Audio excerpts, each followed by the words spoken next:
Hello, guys. We are Magic the Dungeoning, and we are here today to talk about Magic Showcase 2021, which talks about the yearly lineup for 2022. I am joined today with the other members of the cast and crew of Magic the Dungeoning, with our wonderful DM, Jasper. Hello there. Our magnificent editor, Shannon. And our resident furry boy himself, Ryan. Don't take that out of context, everybody. Oh yeah, no, I'm talking like Midnight Hunt furry boy, not. We'll get there. We'll talk about Midnight Hey, Hunt. loop that back in. Yeah, let's So guys, we're talking about what we saw today as far as the Magic Showcase 2021 was considered. We are going to focus on the cards. We will take a second out of the video to touch on what our favorite non-card game thing was, but today we're going to talk about just the cards today. So, a couple of quick things, thanks to Jasper taking down an itinerary. Friday Night Magic's back, pre-releases are back, store championships are back. They were pushing the companion app, which has been out for a while, so I don't know kind of why they did that. I think it's like since we've had it at the Adventures in the Forgotten Realms pre-release, at least our local gaming store was using the companion app for the pre-release tournament. I think now it's going to take en masse as like the main app through which local game stores should navigate their tournament. So I think they just need to remind everyone that it exists, because I know a lot of people are still doing the old, let me print out a list of who's doing what formats on stuff. I think it's the new standard in terms of operating pre-releases. And I think new standard. It makes it easier. And I think it just makes it easier for everybody. Yeah, it's bringing the tournament style into the modern era, because we all have smartphones. I mean, there's probably like one guy who plays Vintage who doesn't have a smartphone because he's vintage, and he's probably like, well, what do we do? Probably has a flip phone. And the other thing that's going to be mentioned is the fact that Commander Parties is going to become a thing. Very quickly is a social-based event based on storytelling, and you will be joining a faction. The first thing that's going to see this is Innistrad, so this should be very interesting. Definitely something we will want to go to talk about when we have more details about it. Yep. Speaking of which, speaking of our resident furry boy and the plane that he is actually from, it's Merrick. Why don't you tell us about these sets that are coming out the most recently? So now I'll ask this. I have a list. Do you want what we saw today, or you want everything? Let's just go with what we saw today. Yeah, The news, as it were. So the main four sets that are going to be considered standard legal, we have Kamigawa Neon Destiny, a futuristic version of it Destiny? Kamigawa. I thought it was Dynasty. Neon Dynasty. Did I say Destiny? It is Dynasty. Okay. It is Dynasty. I thought that was crazy. My eyes played a trick on me. Apologies. You're good. Neon You're good. Dynasty, yes. Which is a cyberpunk. Think of a cyberpunk 20. 4,000 years after Kamigawa took place, we now have the Neon Dynasty. 2000. Which is still a long time. Oh, yeah. Really long time to start having frickin' Raiden level Metal Gear Solid. We're going to have a cyber ninja planeswalker named, what's his name? Kato. So that should be fun. It's going to be interesting. I'm sorry, I hear Kato and all I could think about is the Pink Panther. Yeah, Kato, do not attack me today. What other sets we're getting? We're also getting Streets of New Capenna. Yeah. Which I assume Jasper wants to talk about that, especially after, hey guys, check out our podcast anywhere you can find them on Anchor, Breaker, Pocket Cast, Google Podcast, Twitter, Spotify. Instagram, and YouTube and Spotify, because we are just everywhere. May have touched a nerve. Yes. So I recently, in the campaign that these players are in, the Magic the Dungeoning podcast group, we had just completed the story arc for Zimt. You will see the conclusion of the arc later this month when we upload the videos and the footage of that.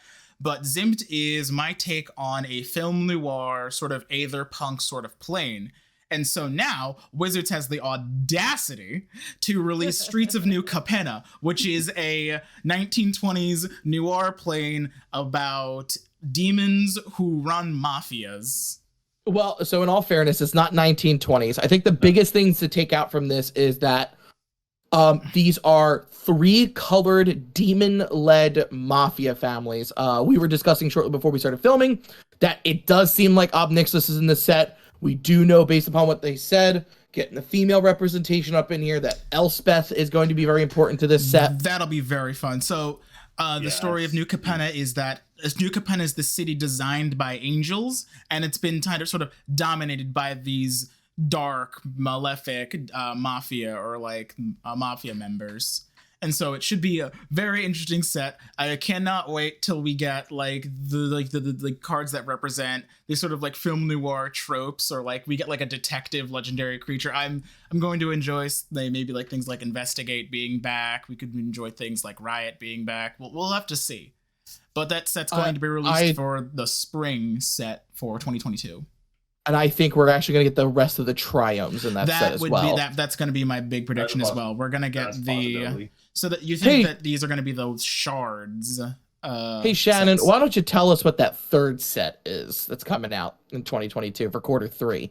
So the Dominaria United, it is the 30th anniversary of Magic the Gathering, and is a huge celebration for this set coming out, which will be super exciting. We're having a return to the homestead, the nexus of the multiverse, as it were, at one point. And as we celebrate the people and history of Dominaria, I guess coming to square one in terms of before 2 idiots leveled the damn thing. So I'm super excited for the Dominaria set. I hope the last Dominaria set I really liked. It was a very like legendary focused set. I'm hoping that we get a very similar focus for this set. I want to see more legendary people. I want to see a Joyra Planeswalker. I want to see just like celebrating. Like, there are 30 years of history for Magic the Gathering, and just the first 10, 20, everything but basically before the time warp was on Dominaria. Like maybe we did like a couple things on Phyrexia, but Dominaria's got history. There are definitely a lot of legends there, definitely a lot of creatures, artifacts, and oh god, I cannot wait to have the lore expansion for Dominaria. I'm excited. And I will touch on the last one, which we are going to a very touchy subject for all Magic players, because we can all agree that neither one of these characters, even though they're on the side of good, are good guys. And we're talking about the Brothers' War, which will happen in quarter 4. And that is the set that's going to talk about Urza versus Mishra. I don't fully know why they fight, so it's still going to be kind of interesting to see. Besides their different views on the situations and how they should handle the Phyrexians. Basically, I believe the way it worked out is that Yawgmoth, the Thran Physician, god of Phyrexia, was like, hey, Mishra, your brother's a punk. And Mishra's like, you know what? You're right. I think I'm gonna fight him. And Urza's like, well, time to do eugenics and ruin everything. It's a big, messy, long-term story. I need to read the book, but I do not want to, because I do not like Urza. Look what he did to Modern. Look what he did to Commander. Look what he's gonna do to Standard. So I will say that the only thing that is important about this is we are going to see a ton of artifacts in this set. Hopefully we see a lot of colored artifacts. Yeah, I am with Jasper on that. I am not excited to see another Urza. I am not excited to see another Mishra. Not that Mishra was overpowered in any way, shape, or form, but ever-loving hell is he going to be super strong in this set. We might get a reprint of Phyrexian Arena. That'll be nice. We're already getting a reprint. We're already getting a reprint. In our next thing we'll talk about, Commander Collections Black is coming out. So, and that will... Commander Collections Black? Yeah, go ahead. The cards included in Commander Collections Black will be Liliana, Heretical Healer, Ghoul Caller Gissa with new artwork, Ophiomancer with new artwork, Phyrexian Arena with new artwork, Reanimate with new artwork, Toxic Deluge with new artwork, Soul Ring and Command Tower, both with new artworks. You'll also getting a dual-sided snake zombie token. And it's the first time, I believe, the black snake with Death Touch has ever been printed. So that'll be actually kind of cool. It's available from your local game stores in foil and non-foil. Yeah, which means that token's actually going to be worth money for no reason. I think a lot of the cards in the Commander Collection Black are going to be worth money. Like you're printing like Phyrexian Arena, Reanimate, Liliana Heretical Healer. You're getting a really, really, really fancy Soul Ring. I love that Soul Ring so much. Ryan, why don't you talk to us about Jumpstart 2022? Because this thing, it's exciting. Yeah, I'm kind of excited. Jumpstart, yeah. I actually do enjoy Jumpstart. I'd never taken the chance to how it was originally intended to be played with the original, where you literally crack open 2 packs, shuffle them together, and play. Yeah. But ask me how many Jumpstart products I own. Jumpstart Too itself, many. I think was actually a good idea for Magic, in my opinion, because it's something it's easy to introduce new players to. So with Jumpstart 2022, it's gonna follow a similar thing, just like how Jumpstart originally did in 10. Hopefully this time, nothing against Wizards again. The pandemic happening kind of messed a lot of things up. Hopefully this time, though, we do see a little bit more support, like more availability for the cards and everything. I'm actually hoping to see some notable reprints because, like, as we saw in notable reprints in Jumpstart, we saw Ristic Study, we saw who else? There was Phyrexian Tower was a reprint. Vampiric Tutor was a reprint. Shieldred was a reprint. Yep. We also saw new cards like Allosaurus Shepherd. Allosaurus Shepherd, yeah. Baron the Grandiloquent. That card is still $130. Zerzoth. It's actually going down. It's going down. Has it? Yeah. Yes, it's going down. Zerzoth Chaos Rider was also reprinted. I think that's probably my personal favorite card from the new cards. Yeah, Zerzoth is good. I will say my favorite part about the Jumpstart that they did talk about on the showcase was the fact that there will be anime cards in these things. Ooh. That threw me for a loop. So we're gonna get anime showcase cards in the packs. Like you'll get 20 cards. One of them is gonna be an anime showcase. Yep, you're guaranteed one per. And I wonder if it's gonna be like anime, like War of the Spark anime, or it's gonna be anime like the Mystic Arcanum cards. Yeah. Speaking about doing second sets, we have Jumpstart 2022. We've got Modern Horizons 2. Shannon, what's Double Masters 2? So Double Masters 2022 is great cards that are great staples in the world of Magic.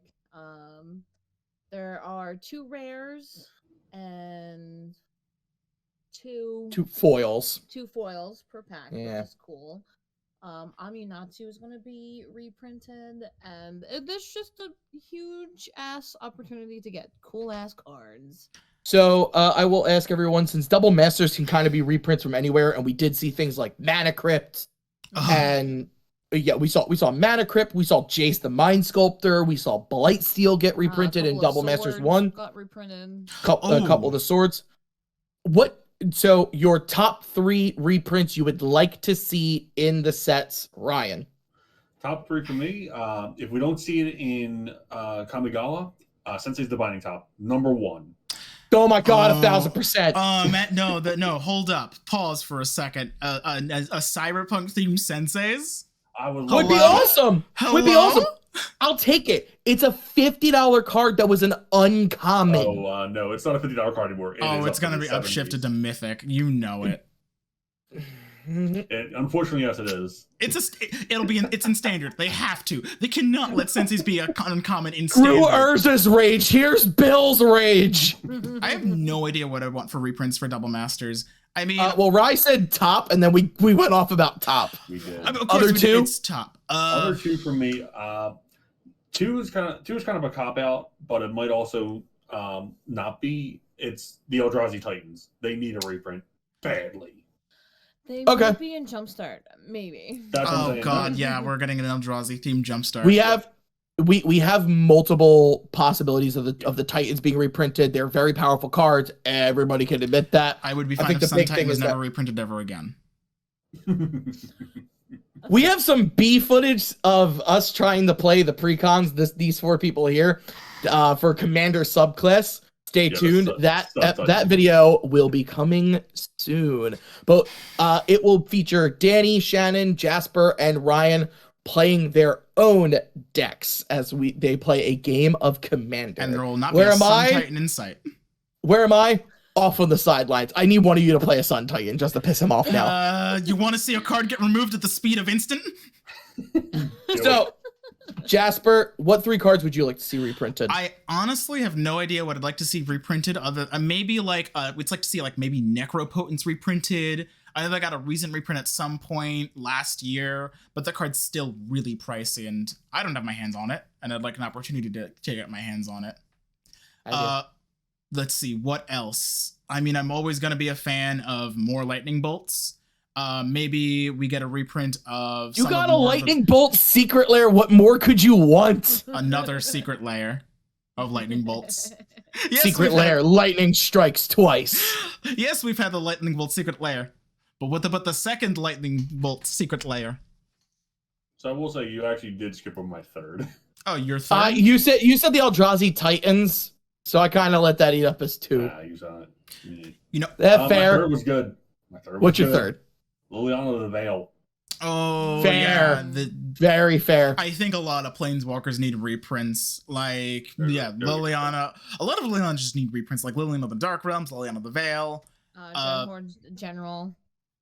What else? What's the one from Amon Ket? Liliana the Last Hope? Majesty? Death Majesty. It's Death Majesty. Last Hope was Innistrad. Yeah. Yep. Eldritch Moon. One of them. When's the last time we got like an Omnipotence reprint? Omnipotence? Eternal Masters? I think so. Maybe a Nexus of Fate reprint if they want to try that. Then a non-standard set. Shannon, what about you? What 3 cards would you like to see reprinted? 2 or 3? I'm thinking like maybe a reprint of like Elish Norn would be cool. I just want to reprint of Rogue's Passage, okay? I hate the artwork on it. That's all I want. So reprint of Rogue's Passage. I mean, that's fair. Monkey's Paw closes, we get something not called Rogue's Passage. Maybe a reprint of Dockside Extortionist. Oh my god. Actually, that's a good call. Good call. So it's not so expensive. Absolutely. I agree. It needs a reprint. Rogue's Passage. 10 out of 10. What are the odds you think we're gonna get? Like, what about you, Bill? What about me? Yeah, what are your 3 reprints before I move on to like my hopes and dreams? Being crushed. Manifold! My lord, it's $100 card. Why? Urborg, Tomb of Yawgmoth, maybe? No. Manifold Phyrexian Altar needs a reprint. Yes. And then finally, quite frankly, I know this is gonna sound crazy. Give us a reprint of the other half of the fetch lands. We've not heard when we're getting the allied colored fetch lands. I would also accept a reprint of the shock lands, and we will get into that discussion very quickly, not to cut Jasper off, because it is double masters. What if we get a reprint of the battle bond lands? Good. We could. The thing is, we are getting a command. Well, actually, you know what? Funny. We'll talk about that. We are getting a commander reprint. I'll get to talk about that one, which is Battle at Baldur's Gate. So we are getting a completely D&D themed Magic set. Yeah, we're probably gonna have to draft and play that one. Too much D&D in my Magic the Gathering. The comments are gonna be, oh god. Mm-hmm. But we do record a D&D podcast. I don't know, based on the Magic. Oh, yeah, right. So it would make sense. I would say that my high expectations for that is maybe we could see a reprint of all of the 10 lands that care about your opponents. They did mention that there's going to be new multiplayer keywords, which is going to be really cool. Interesting. Yeah, right. And there's going to be tons of brand new legends. I had heard the rumor about something like 52. Oh my gosh. How many do we have in Commander Legends proper? 45? 70. 70? We had 70. 70, because we had a bunch of partners. Yeah, you're right. Do you think we're going to get partners again this set? I would personally enjoy partner with. I would accept partner with, but my biggest problem was we got like Nihilor, Klauth, Storvald, and Karazakar in the commander precons for Adventures in the Forgotten Realms, and they are for legendary monsters who appear in modules in D&D. Mm-hmm. That I think the reason we didn't get a ton of them is because the rest of the ones that we wanted to see are going to show up here. I would really like to see Strahad. I don't know. He is a Forgotten Realms character. Yep. The Van Thompen Purrs would be kind of cool. Print Lulu on a card, please. Lulu on a card would break my heart. I know. The Van Thompen Purrs would be kind of cool. The Tiefling Wizard from Candlekeep, I can't remember her name. I do not know. I think if it's she was the one who was able to open the Infernal puzzle box so that we could read the thing. I ran the campaign and I don't remember her name because she was in the campaign for like a session, like half a session. I think since it's gonna be like battles in Baldur's Gate, we're gonna see like Baldur's Gate characters. Probably. So I think we're gonna be focused on maybe like the lore of the place. So we're gonna get maybe like older Raven Guard on a card finally. Definitely the Van Thompen is absolutely definitely a thing that may happen. We might get another Beholder that exists in Baldur's Gate. Minsk and Boo might get a reprint. We may actually see a legendary equipment for Shield of the Hidden Lord. We're absolutely getting one. Was like Mad Max. Mad Maggie, she's in Avernus. Yeah. A Mad Maggie card would be great. I think if depending on what Baldur's Gate turns into, if it's going to represent Descent into Avernus or Baldur's Gate Descent into Avernus, maybe we'll get these cards. But if they just want to keep it in Baldur's Gate, the sky's the limit. Really, they could put anyone they want in there. Very true. Yeah, there's a ton of things that could happen. As Commander players, this set is probably the one that's most closely hitting to home for us. People who love all three of Magic, D&D, and like drafting. All right, there, Jasper. I'm just sweating over the fact that that the Magic community is going to be even more polarized over on their D&D set, and so the more D&D sets they print, the less of an excuse I have to not let my players go to the Forgotten Realms. Right. I want to make a bet. Oh boy, she's making a bet. The new Commander products that are coming out for the D&D set, I'm going to make a bet that we're going to get to preview a card. I'm betting on it. Okay? Oh, that's a goal. I'll take that bet. I'm for it. Take that bet. That would be a hell of an experience, because this would be me filming the video. Hi guys, welcome to the free preview card. We are not worthy. Anyway, here's a basic land. So the biggest thing coming out of that is we are also going to see return of foil etched. Hopefully the treatments that came from the original Commander Legends, because those were beautiful. Foil etches have kind of taken a dip in quality, in my personal opinion. And we're also going to get full arts. And the rulebook frame treatment is going to be coming back and not only applying to creatures. So we may get artifacts and enchantments, maybe. Planeswalkers with the rulebook frame would be cool.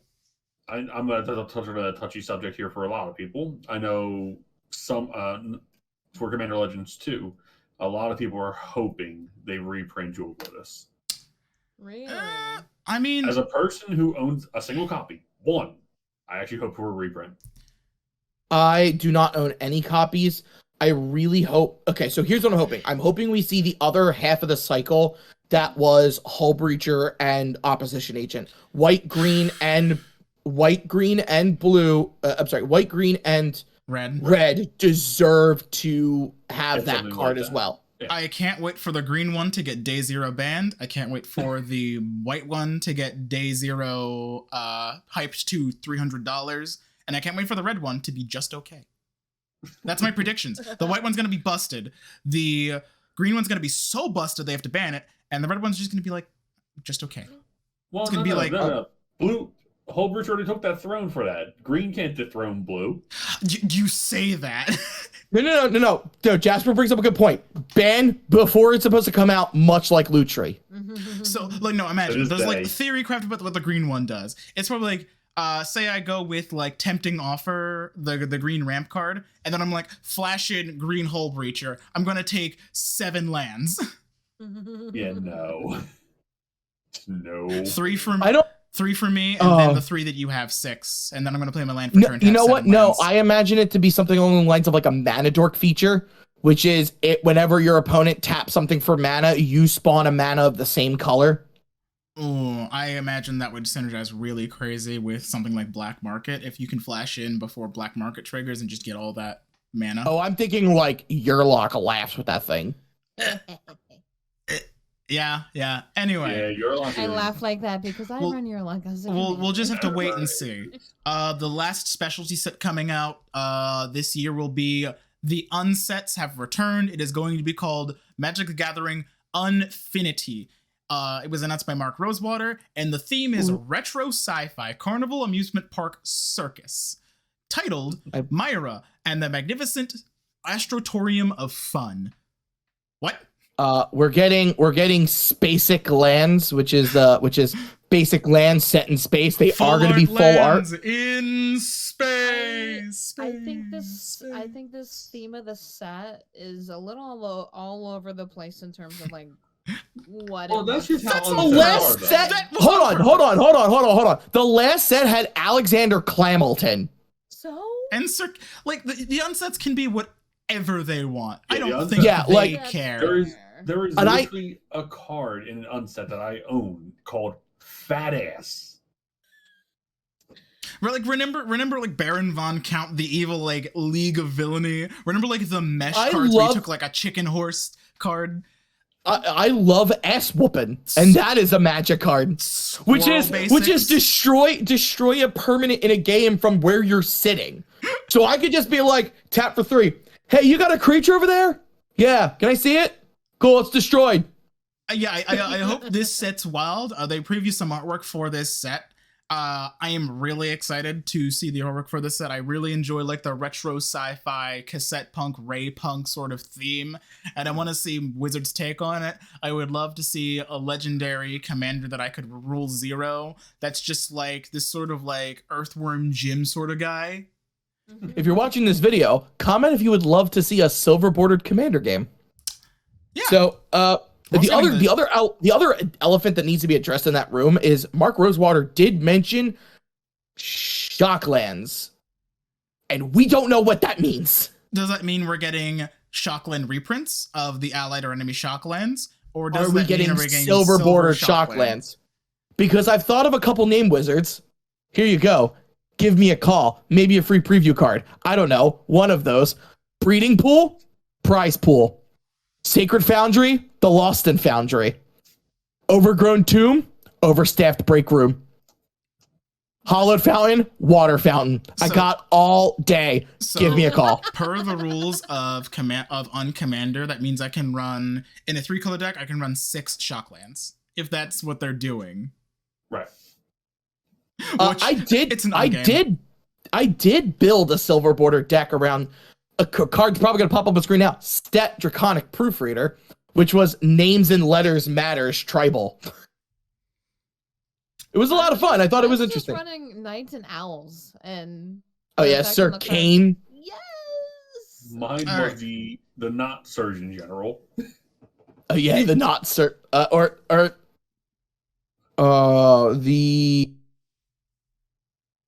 I can't remember what it was. No, I can't remember his exact name, but Major Surgeon General. Yeah, it's something like that. Yeah. I think. And my deck was the Monster Mash commander, the Rakdos person who took like 2 cards and just like mutated them onto each other, but not mutate.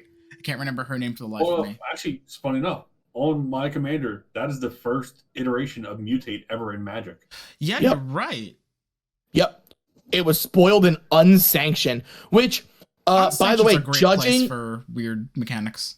Yeah, but you know what? And the thing though is, judging by the way he was talking about it throughout the Magic Showcase, it sounds like this is going to be a draftable and like pack cracking experience compared to like what unsanctioned was.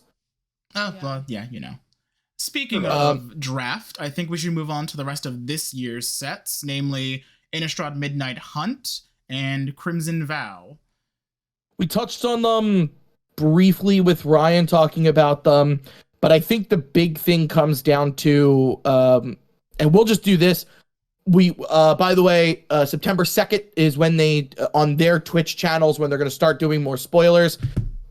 Effectively, I believe it is the fact day and nights have been thrown off. So now the werewolves have more power and they want to rule. Maybe they'll stop transforming. What about that, Wizards? Did you do it? Or maybe they can't stop transforming. So then they're just gonna like vengeance because we're mad. Anyway, we'll probably react to my Werewolf Commander. We'll probably react to the stream on September 2nd. When that comes out, we'll have new cards to talk about. We'll be focused on Midnight Hunt, but that set will release in proper on September 24th, where we will probably talk about it again when we have the full set release. Also, later this year, we're getting to my set, Innistrad Crimson Vow. It's vampires, baby, we're back! Yeah, no. You don't need to say your set. Yo, I have Edgar Markov as commander. Back off. Yes, you do. But I have more legendary vampires than you have commander decks. Oh, we gotta fight. If you want me to, I will build a commander deck for every single legendary vampire. I'll do it. Fight Anyway, that Crimson Vow releases November All right. 19th. Stop being a furry and a necrophiliac. We're going to be talking about what these sets are actually supposed to do. So the other part of that story is, again, what Jasper mentioned, is a Crimson Vow. It has been confirmed Olivia Voldaren is getting married to someone. My bet is Edgar Markov. That would make the most sense for the set, personally. So the other thing that should be mentioned there is that we're getting 4 precons in total. We're getting 2 from Midnight Hunt and 2 from Crimson Vow. Should be made clear that they have already mentioned there is not going to be a werewolf precon.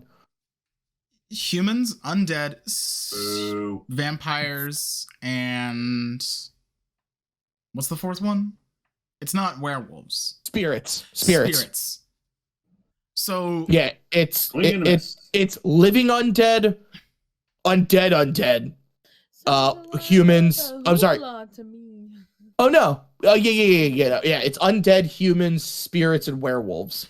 I look forward to it. I'm never going to be mad vampires. at a new vampire commander.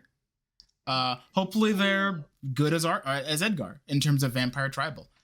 I just like to say before we move on to the next thing, we have no idea who Olivia Voldaren getting married to, and it could literally be anyone. So if you have a wild, out of left field prediction for who she's getting married to, say it now. My prediction: Thalia. That would be the wildest thing. Imagine. Sure. No, she couldn't. The Voldarans hate humans. They view them as just food. Yeah, but like, if you were gonna like team up with someone against the werewolf threat, I don't know, the other strongest vampire family in all of Innistrad. We'll talk about that later. That is a different day. On top of getting Crimson Vow and Midnight Hunt, we are also getting later, early 2022, Innistrad double feature, which will be a double draft experience where we will encompass both sets of Crimson Vow and Midnight Hunt. There will be special promo cards from that set inspired by monster movies from the Innistrad sets. I cannot wait to see Frankenstein, the Invisible Man, Count Dracula, all the Swamp Thing, the Thing from the Deep. Would love to see all of these just like weird, like special frame treatments a la the Godzilla cards. And now we get to talk about the last couple of things. Shannon, what's going on with Universes Beyond? Is that the Warhammer? Yes. It is Warhammer. Yes, so there is going to be a Warhammer 40k commander decks that are going to be released. 4 Warhammer 40k commander decks. What are your predictions in terms of the commanders? Oh, Jasper, you go first, because Ryan and I have got a list of things to say about this. So, an absolute try to hold yourself. Where are you going? I'll be right back. He's grabbing one of his codexes. So for context, Ryan and Will are both longtime veteran Warhammer players. They don't play anymore because we switched to Magic as our tabletop of choice. But they when this was first announced, they had many a word to say about it. Did he grab who I think he grabbed? My army of choice was the Adeptus Mechanicus as well as Deathwatch. My Deathwatch are in a case. That is the army I spent the most time on. And then from Shannon's brother's collection, I have got an Avatar of Cain. Yeah. Oh boy, I'm glad we're not a Warhammer group, because could you imagine? Don't you dare! For those of you audio, I almost tried to eat the Avatar of Pain. Anyway, Warhammer 40K as a commander set coming out 2023, if I'm not, or 2022, if I'm not wrong. They have not given a specific date. It's next year, whenever. They'll just surprise us. Next year, They said back half, so we're assuming probably late second half or early third half. Between the Brothers of War and Dominaria United is probably a good spot for it. Anyway, I'm going to be that person real quick. You said second half and third half. No, it's late third quarter or early. Sorry, yes. Anyway, yeah, we're getting 4 Commander Precon sets. There will be secret layers tied into it, which may be new cards, maybe reprints. We're getting Warhammer themed lands, which will be fun. I can't wait to get like a legendary land that's like the citadel of the God Emperor. Anyway, right. I think we've held back Ryan and Will enough. I'll just leave back you guys. Let's get into it. Yeah. We're gonna leave back, and you're just gonna talk it out. Have fun. We'll be here. Okay. All right.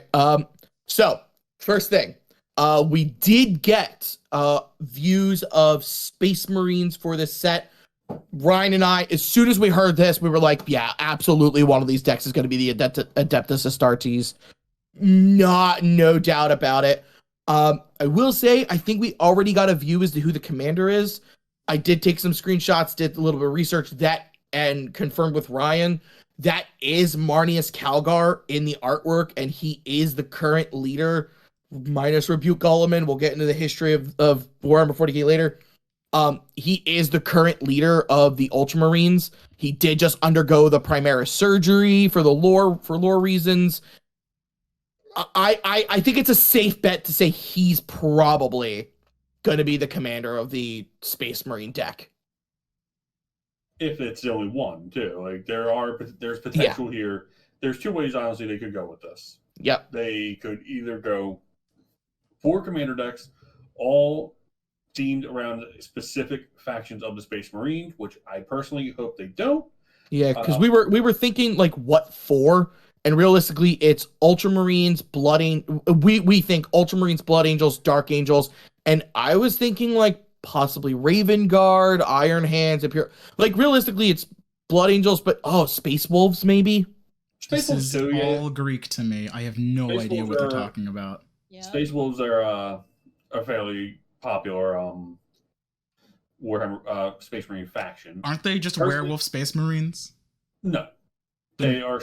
There's no. They're not there are some that have more wolf genes than like others.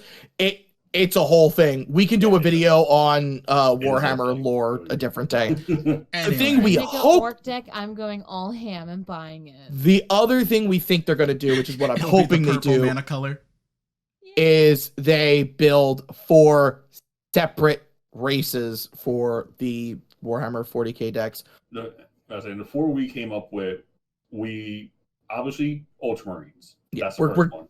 Or just Space Marines in general, but we're getting Ultramarines, it seems. Second one would be Eldar, which is Order Craft Worlds. Third, we're pretty much in agreement with, it would be a Chaos faction, so either Khorne, Nurgle, Slanesh, or Tzeentch. Dibs. I'm thinking Thousand Suns because they're like the Psychers. They're like the most.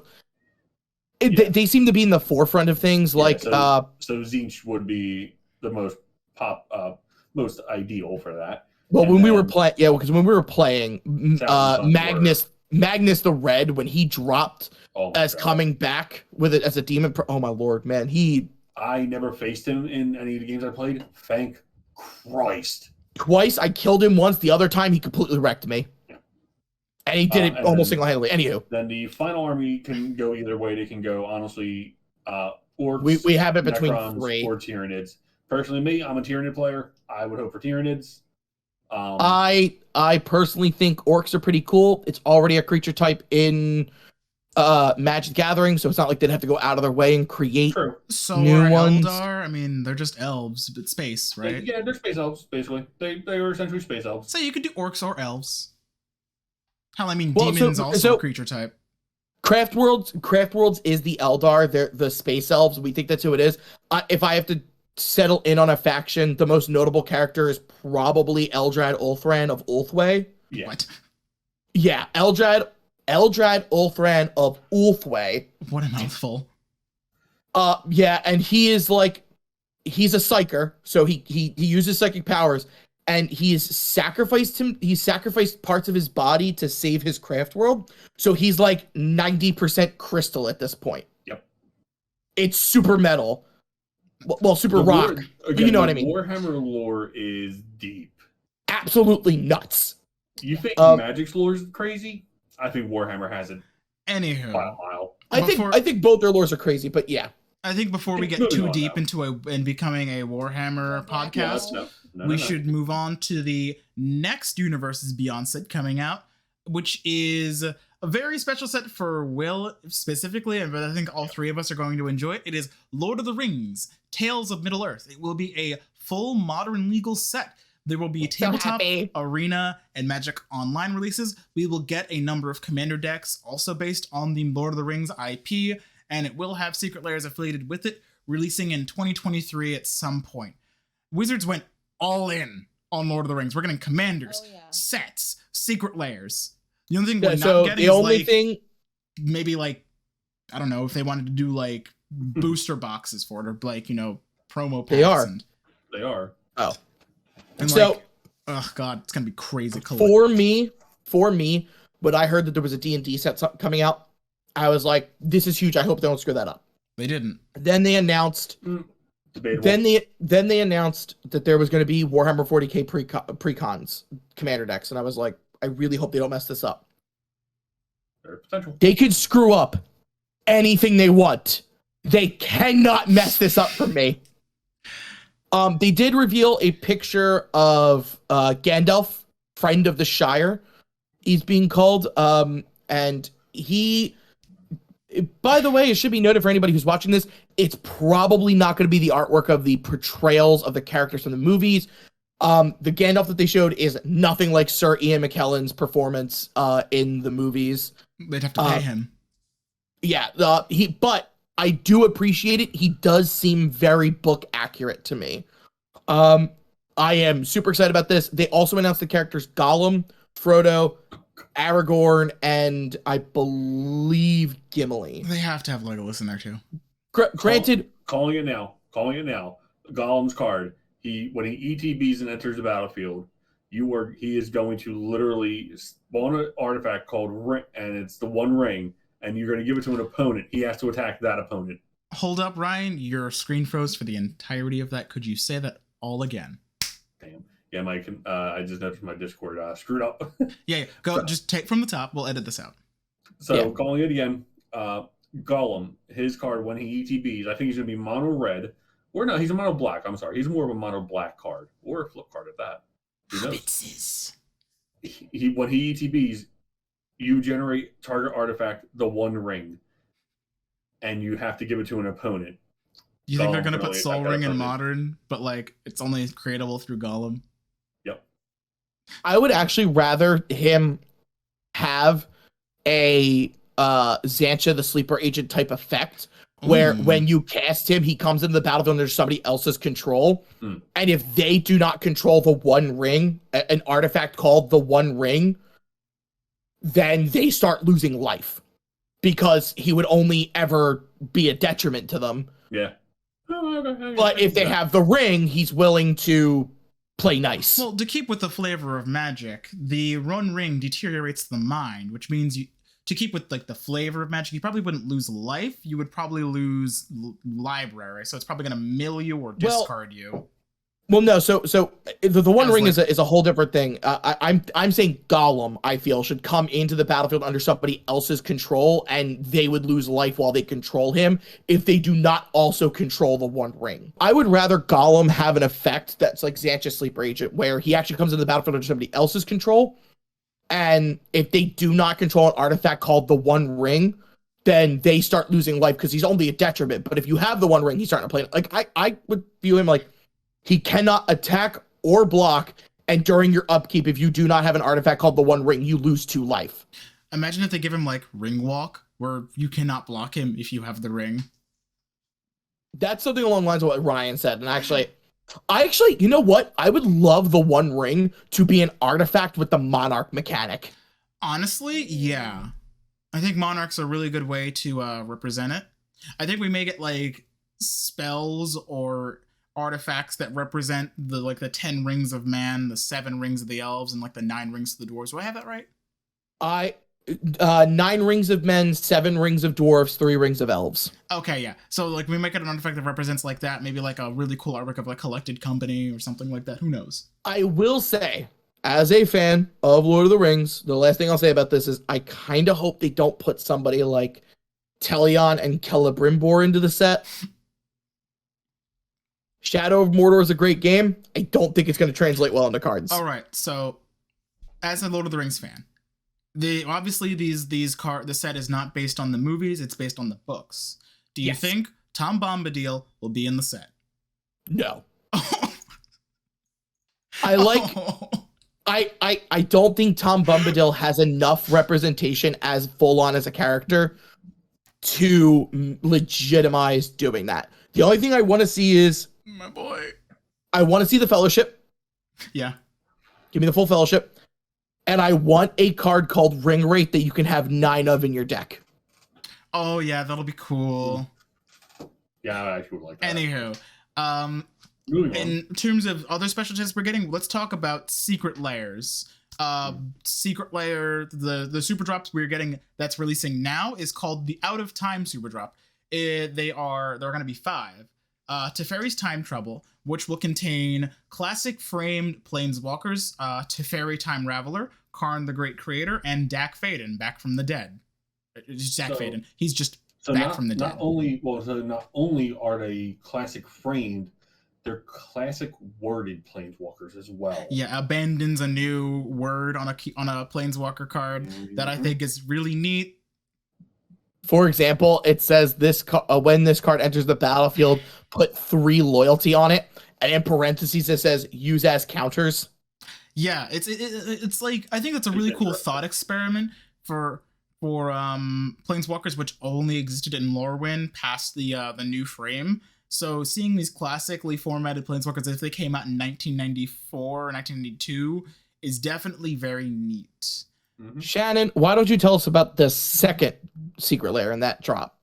That is Kamigawa, inked by Junshan. I believe that is correct. The next 4 series do feature an artist individually. Yeah. The next series we are getting is Kamigawa inked by Jung Shan. Ryan, if you would like to be the anime fan to read off these names. So yeah, 5 cards. You have Heartless Hidetsugu, and then you have Michigo Konda Truthseeker. You have Toshio Umezawa. You have Reki, The History of Kamigawa, and Kami of the Crescent Moon. Solid cards. All okay cards. I think they're pretty. I'm not going to pick it up. The one that surprised me the most price-wise, was Michigo. She's actually worth $20. Yeah, she's worth a lot. It's crazy. We did a league and I was doing mono white samurai and she is, but she was too expensive to put in the deck. Understandable. Have a nice day. I will personally probably be picking this set up mainly because I do like the Kamigawa sets as a person. I do want to build a Kamigawa deck, but I have not found a commander.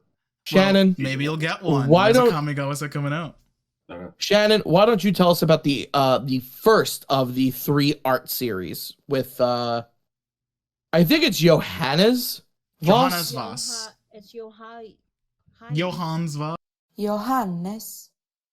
Yeah, Mr. Voss. Beautiful artwork. I've seen the cards. Yeah, beautiful artwork. Beautiful artwork Yes. of Sanctum Prelate, Carpet of Flowers, Sphere of Safety, and the Karmic Guide. I think this is great. really the only card worth it in there is the Carpet of Flowers. That thing has been climbing in price, but it is also a very strong enchantment. I thought the artwork is pretty. The artwork is super pretty. Yeah. And I will say that. Nothing to laugh at either. I will say, there has not been a secret layer where I've looked at it and gone, this artwork is just crap. Yeah, like, I think all the secret layer artworks are always great, except for, like... But I think that's the point. The early ones were kind of like, snow-covered land secret lair, and then we also got like the Kaldenheim ones, which I think that's more like bad card choice rather than bad card artwork. Well, anyway, Jasper, why don't you read us the next one? This next series is art series by Thomas Baxa. It includes Sliver Hivelord, Spellskite, Ob Nixilis Reignited, and Sire of Insanity. Personally, I love these card artworks. I am always a shill for really edgy art artworks. I've picked up Party Hard, Shred Harder. I've picked up Our Show is on Friday Night, Can You Make It? And I'm going to be picking up this one too, because Sire of Insanity looks dope. Ob Nixilis looks dope. I love it. Yeah. The big card in here is that Sliver Hivelord. I think that's over $40, right? Sliver Hivelord. Ryan, I'll buy the set. You just take this. Just take the Sliver Hivelord. Okay. Yeah, I'm making that deal now. I do not care about slivers. Ob Nixilis is a 4-mana planeswalker who does Phyrexian Arena when he comes in. Mm-hmm. Yeah, it's nice. So I mean, he's worth it. The other two cards are okay. Sire of Insanity has a point. Mm-hmm. Spellskite has a point. Yeah. I think they're so. Good cards. I will finish this off with art series of Alexandria Chadre. I believe that's how you pronounce that. And that has Brazen Borrower, Vindictive Lich, Meandering Tower Shell, Oron Frostfang, and Thrag Tusk. And the problem is the only card worth any money in that selection of cards is that Oron Frostfang. That thing is about $12. No, Brazen Borrower Thrag Tusk is pretty good in vintage. Or at least it was. But Thrag Tusk isn't really worth anything. It's only worth, I think, 15-20 cents. I think the thing with these art series, the Yoda series, is that they let the artist pick the cards and do who they want to do who they want to draw. So like obviously Alexandria Shaw. I actually think it's the other way around. I think it's a back and forth. Brazen Borrower is $16. Oh, I was thinking of something else. So I believe that series, by the way, is called Mathis for Blockers. It is. It's because it's the geometry set. Mm-hmm. Yeah. I don't personally see why Brazen Borrower is that much, but there's other formats than Commander, so that's probably why. I think the big thing for that one is I really don't know. It's a 3-mana 3/1 with flying. It steals artifacts. It can only block creatures with flying. Is that it? I believe it returns. I believe it's adventure side. Return target non-land permanent and opponent controls to its owner's hand for 2 mana. So it's unsubstantiate, but it's a creature? Or no, it's unsummon, but it's a creature. Yes, okay. Sorry, go ahead, Ryan. And you have Vindictive Lich, which is it's under $10, but it's still a $6 to $8 card. I think it's a solid secret lair. I mean, like with secret lairs, I think the pattern we've been seeing is that we get like these price of cards for this much money. Like, for example, like Sliver Hivelord's worth the secret lair. Okay, but the problem is, and we will do a discussion video on secret lairs later and how we feel about them, especially because secret lair Fortnite is. I'm going to go on record and I will say this right now: that is an abomination. It is the dumbest damn thing I've ever seen. I have no idea why Wizards is putting this out. It's a cash grab, just like The Walking Dead. It's only reprints. It's not a cash grab like that. It's just reprints. If we can get like a command cower that's just like Tilted Towers or something, I'm gonna. It's gonna be great. Stupid. Regardless, get some Secret Lair Street Fighter. Secret Lair Street Fighter. We haven't seen much besides the fact that Chun-Li is going to be in the set as a legendary creature, and she is going to have multi-kicker. I mean, kind of. Which is this for the memes? It's for the memes. I think Secret Lairs, some of them are just for the memes. I think the Secret Lair Street Fighter and Fortnite ones are for the memes, and because Hasbro was like, hey, Epic Games, you want to give us money? Hey, Capcom, you want to give us money? Or vice versa, or whatever it was. I think what we will do a discussion video later on Secret Lairs. Ultimately, I think they're harmless. There is some problems with them. We fully understand that. I think some of them are okay.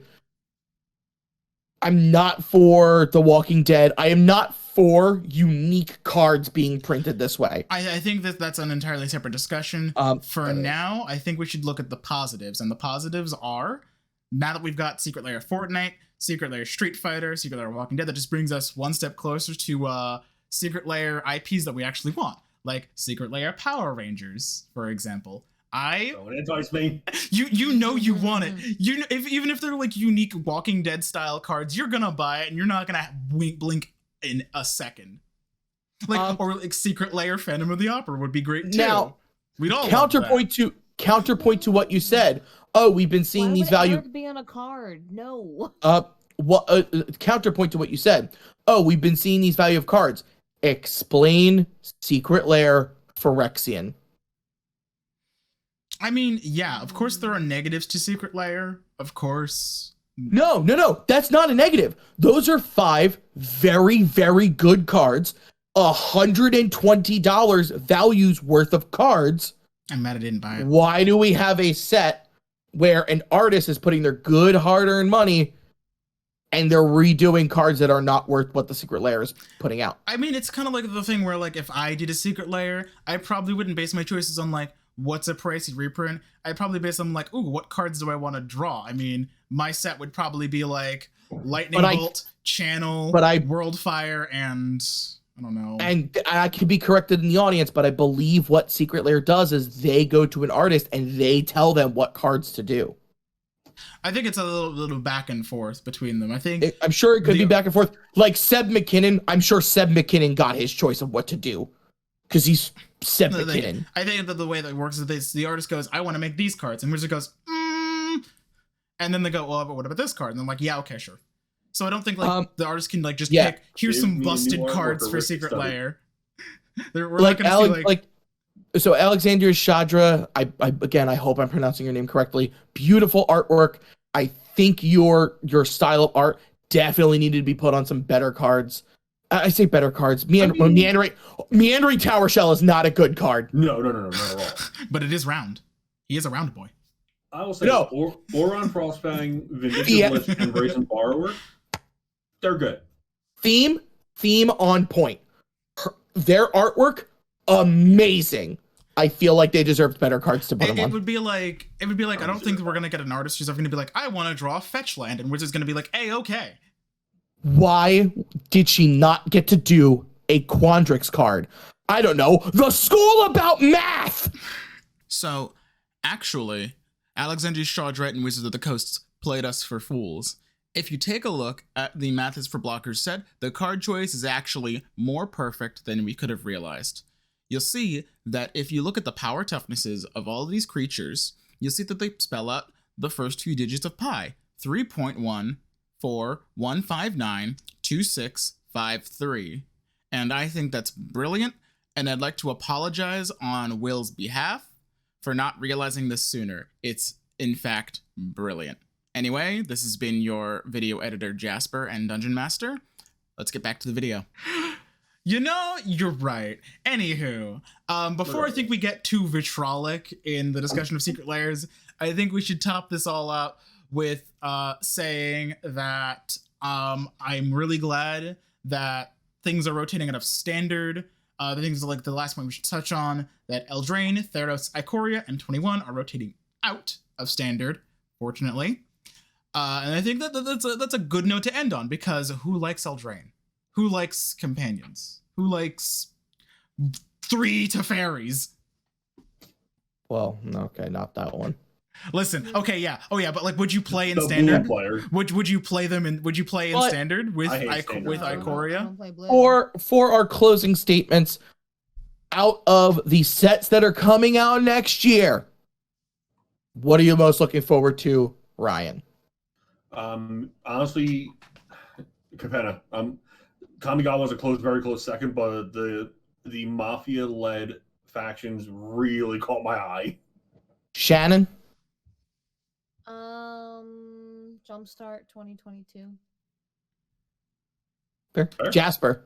I will say that it's got to be Kamigawa Neon Dynasty, because I was watching this on my lunch break. today. And when they said the words Kamigawa Neon Dynasty is a cyberpunk set, I spit out my food and stared at my phone for a solid 20 minutes because I was like, hold up. What? I am just so excited for this set. I'm looking forward to Kamigawa. What about you, Will? And what's you for a first, none of us look forward to the same set because I'm not going to lie to you guys. I'm looking forward to Double Masters 2. Okay, yeah. I'm curious to see what we get reprinted in that. I really am. I love reprints. There are tons of cards we need cheaper versions of. And I think that is a good note to end it on. Thank you guys for joining us today. We, of course, again, are the cast and crew of Magic the Dungeoning. Thank you for listening to us talk about the Magic 2021 showcase. Make sure you check out their Twitch stream on September 2nd when they talk about Innistrad Midnight Hunt. Everyone, have a good night, and thanks for joining us. Make sure you check us out on YouTube, Twitter, Instagram, TikTok, and as well as Pocket Cast and everywhere, Anchor, and everywhere else you can find your podcasts. Have a lovely night and love yourself, everybody. See you guys. Bye.